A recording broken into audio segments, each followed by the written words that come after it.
Welcome to Health News and Views, a podcast dedicated to bringing some clarity to the health disparities in the Black and Brown communities. If you believe there's a connection between food, sickness, and health, then you're in the right place. Let's begin the process of unraveling the truth. And now your host, Lynn Pete.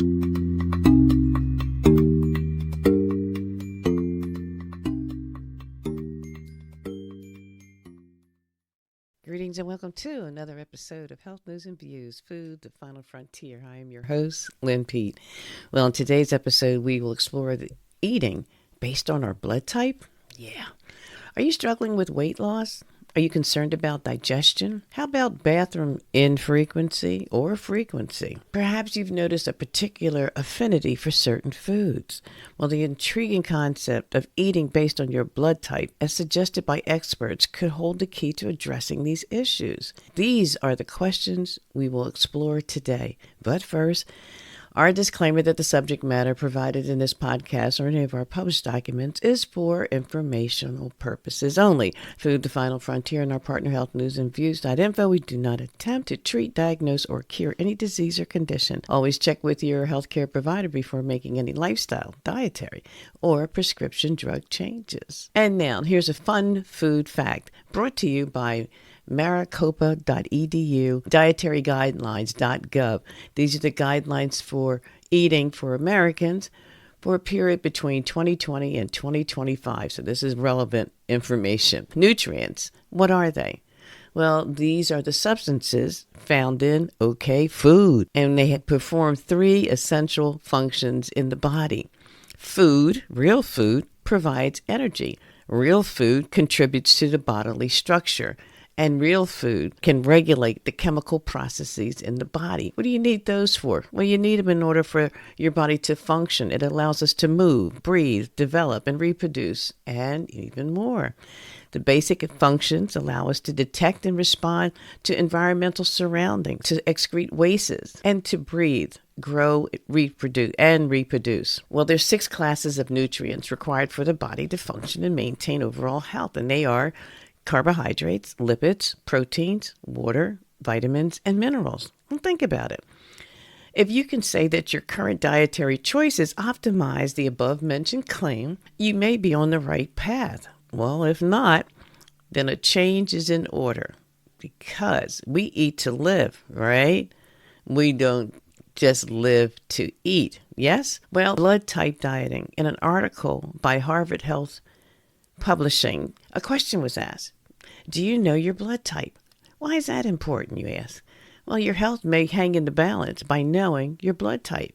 And yes, just one more important piece of information that you must catalog with your information I simply must know. In 1996, Peter D. Adamo, a naturopathic physician, published a book in which he described how people could be healthier, and live longer and achieve their ideal weight by eating according to their blood type. One's choice of condiments, spices, and even exercise could depend on one's blood type, he went on to say.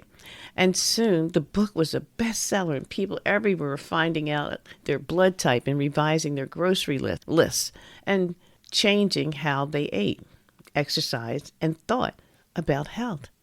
Soon the book was a bestseller and people everywhere, including me, were finding out their blood type, revising our grocery list, and then changing how we ate, exercised, and even thought about our health.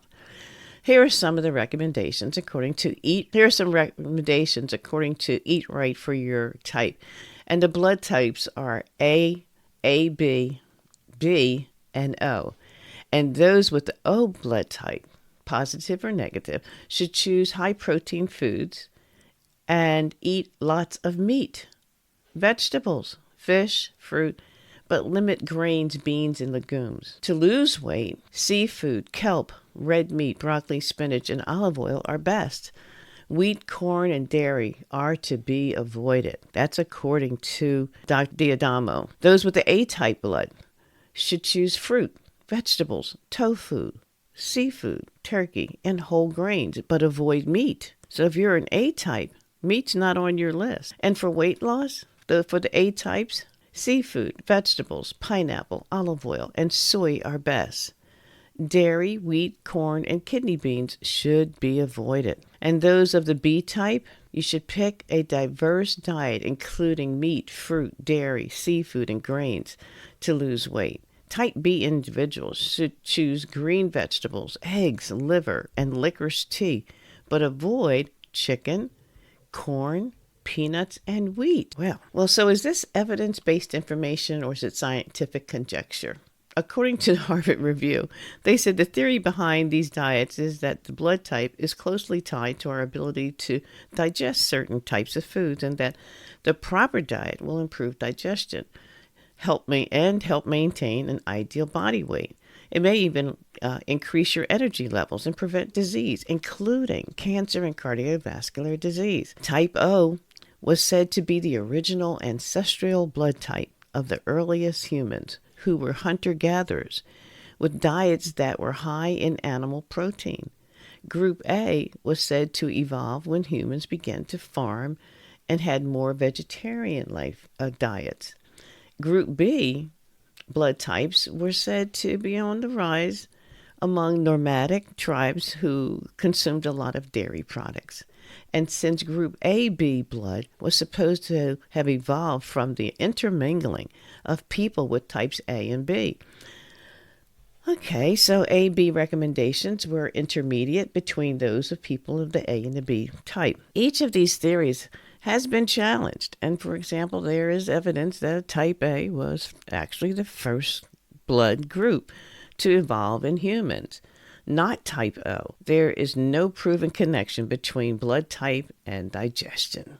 So, in addition to a lack of evidence that the diet works, serious questions remain about why it should work in the first place. But eating based on your blood type does require you to know your blood type, for one, and then to follow a restrictive diet. For two, personal preferences might be a problem. A vegetarian with the O blood type may struggle to stay on an assigned diet.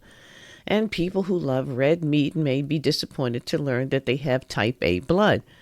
Recommended supplements are not cheap, neither are the recommended organic foods. And if you have certain health conditions such as high cholesterol, diabetes, a nutritionist can make better evidence-based recommendations. Advocates for the blood type diet say that while the ideal study has not yet been performed, the absence of evidence doesn't prove that they're ineffective.